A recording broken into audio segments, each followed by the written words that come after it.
يا صباح المدارس، صباح الهنا، صباح السعادة، صباح كل حاجة حلوة على عيون أحلى متابعين في الدنيا وأحلى اخوات في الدنيا. ازيكم يا بنات؟ عاملين ايه؟ يا رب تكونوا بخير كده وأتم صحة وأحسن حال، اللهم أمين. روتين أول يوم المدرسة على طول جايلكم متأخر بيه أو جايلكم متأخر على طول بروتينات. مش عارفة هو في ايه، يعني إذا كان النت، إذا كان التليفون، مش عارفة يعني ايه. ما بصدق ان انا النت يظبط معايا وانزل لكم الفيديو على طول. فالنهارده بقى زي ما انتم شايفين كده، ده كان اول يوم مدرسة. صحينا الصبح بقى كده.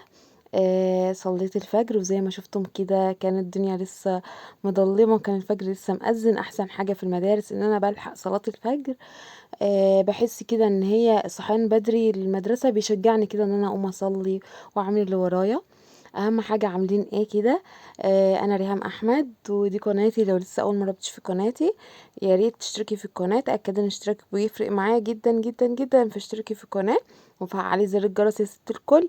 واهم حاجه كده انك تحطي لي اللايك. هستنى لايكاتكم وتعليقاتكم من داخل مصر ومن خارج مصر، ووجودكم وتشريفكم ليا بتشجيعكم ليا باشتراككم في قناتي على راسي من فوق.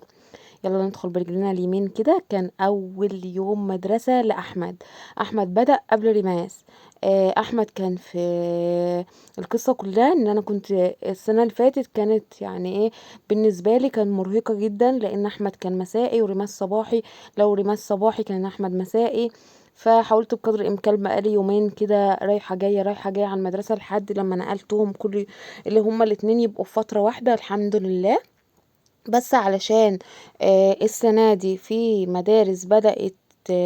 اللهم ذكرني في يعني سنة أولى أو سنة تانية كده، يعني عامة في بدأ قبل حد يعني. فأحمد بدأ قبل رماس بيوم، فأنا بحضر اللانش بوكس عشان أحمد. باباهم كان جايب لهم شوية حاجات برضو كده من بره، بحيث ان هما ايه ما يشتروش حاجه من المدرسه، يبقى حاجتهم معاهم كده. فطلعت بقى الحاجات اللي باباهم كان جايبها، جبن ولانشون وحلاوه. فعامه ولادي ما بياكلوش اي جبن اي حاجه غير اللي هي الجبنه العبور. هتقولوا لي يا ريهام غلط وخطر ومش عارفه ايه، هما كده ما بياكلوش اي حاجه غيرها. بيجيب الجبنه الرومي، بيجيب الجبنه الحادقه، كل حاجه بتبقى موجوده. الجبنه اللي هي الكريمي كل حاجه، لا هي جبنه عبور بس. عملت له لانش بوكس، حطيت له 3 سندوتشات كده جبنه ولانشون. وعملت له كمان علبه صغنونه كده، كان عندي عنب، وكان عندي اللهم ذكرني رمان برضو متفرط كده، بحب ان انا افرطه واحطه في التلاجة بشوية سكر كده، بحيث ان هو يشرب من السكر كده ويتغلغل فيه. فحطيت له شوية كده في علبة، وجهزت له اللانش بوكس بتاعه. وهروح انا اوديه النهارده، بحيث ان ريماس لسه مبدأتش. انا وديتهم اول يوم وتاني يوم. تاني يوم ده كان بالنسبه لاحمد اللي هو اول يوم بتاع ريماس. فانا بحب ان انا اشجعهم بس كده واديهم ايه طاقه كده ايجابيه كده اول يوم، بحيث ان انا ماشيه معاهم رايحه جايه معاهم كده. فبيبقى يوم يعني مميز بالنسبه لهم. دي الكتب انا رحت استلمتها لهم من يومين. طلبوني في المدرسه او طلبوا الامهات كلها عامه. رحنا استلمنا الكتب قبل ما يبداوا اساسا دراسه. وحطيت له ايه كراسه عربي وكراسه مربعات وكراسه اللهم ذكرني انجليزي. حطيت له قلم وبرايه واستيكه ومسطره. وكنت خلاص بقى جهزت له شنطته كلها، احط له اللانش بوكس واحط له العلبه بتاعت الفاكهه برضو معاه. جهزت له الشنطه واحط له كمان باكو شيبسي من اللي بابا جايبه له. وعامه كل حاجه كانت موجوده عندنا. و...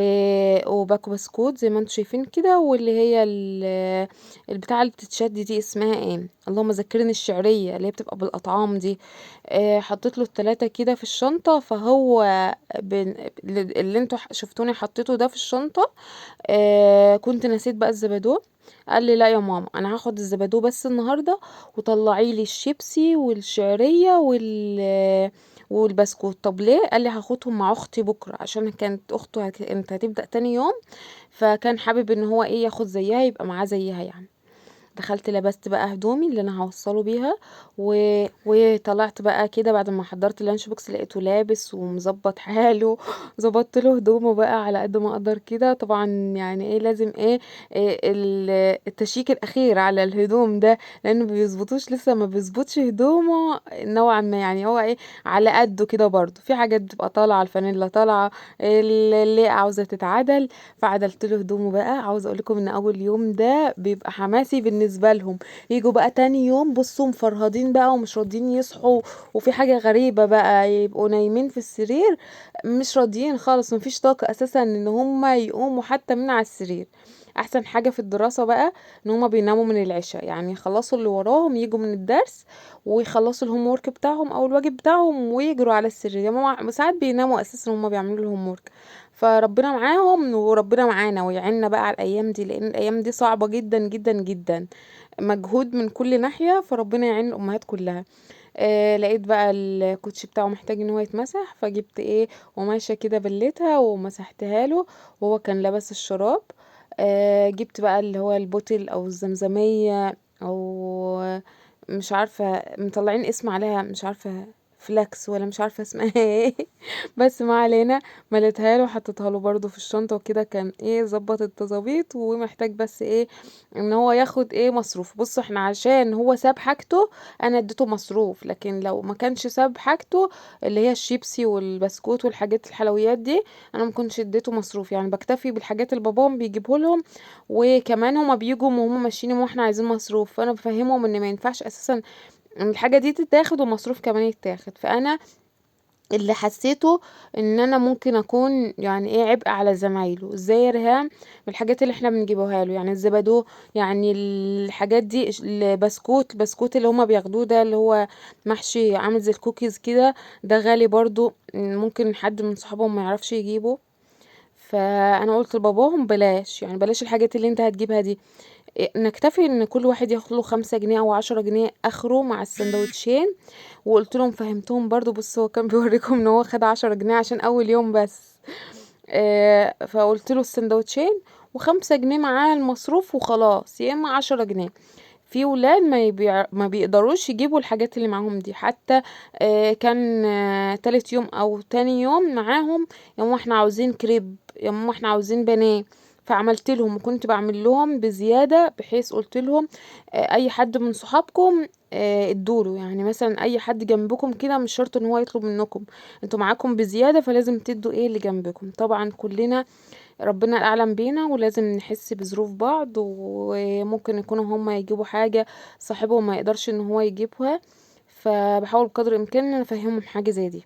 طلعنا بقى واتحركنا كده عشان اوديه المدرسة، وكنت ناوية ان انا اصور لكم من المدرسة من جوه. فاللي حصل ان كان في تكدس من الامهات كبير جدا جدا، فقالوا لا احنا اللي هيحصل ان الامهات كلها هتسلم الولاد كلها، يعني الولاد والبنات يعني عامة الفصول كلها هتتسلم الابناء بتوعهم على البوابة ومفيش حد هيدخل. طب يهديكوا يرضيكم، طب انا جاية عشان اتأكد ان ابني خلاص بقى في الفترة دي، لان انا نقلان يعتبر ان هو المفروض كان يبقى مسائي، نقلان صباحي. طب اعمل ايه؟ قالوا مالكيش دعوة، هما هيقعدوه في الفصل ولو في اي حاجة هيكلموكي على ايه على التليفون. فتمام وصلته لحد المدرسة وسلمته. وعاوزة اقول لكم ان انا وقفت يعني قدام المدرسة لحد الساعة 9 و8:30. فالله المستعان لقيته يعني ايه قعد بقى وحضر يومه طبيعي، فسيبته بقى. هنا بقى كان تاني يوم، حضرت لهم برضو اللانش بوكس، ونفس اللي حصل في اول يوم، ما حبيتش ان انا اصور لكم وازود عليكم يعني فيديوهات وكده. كانت ريماس بقى بدأت ان هي خلاص هتروح معاه، ظبطت لها بقى شعرها كده وخدت شنطتها، وببقى مطمنة جدا طبعا ان هما ماشيين مع بعض، او ريماس خلاص بقت معاه. وبس كده، ما حبيتش ان انا اطول عليكم في في الفيديو اكتر من كده عشان الفيديو يبقى بسيط وتحبوه. يا رب بقى الفيديو يكون عجبكم، استفدتوا من حاجه لو بسيطه. لو الفيديو عجبكم بقى متبخلوش عليا باحلى لايك من احلى اخوات في الدنيا. استنوني في فيديو جديد، دمتم في رعايه الله.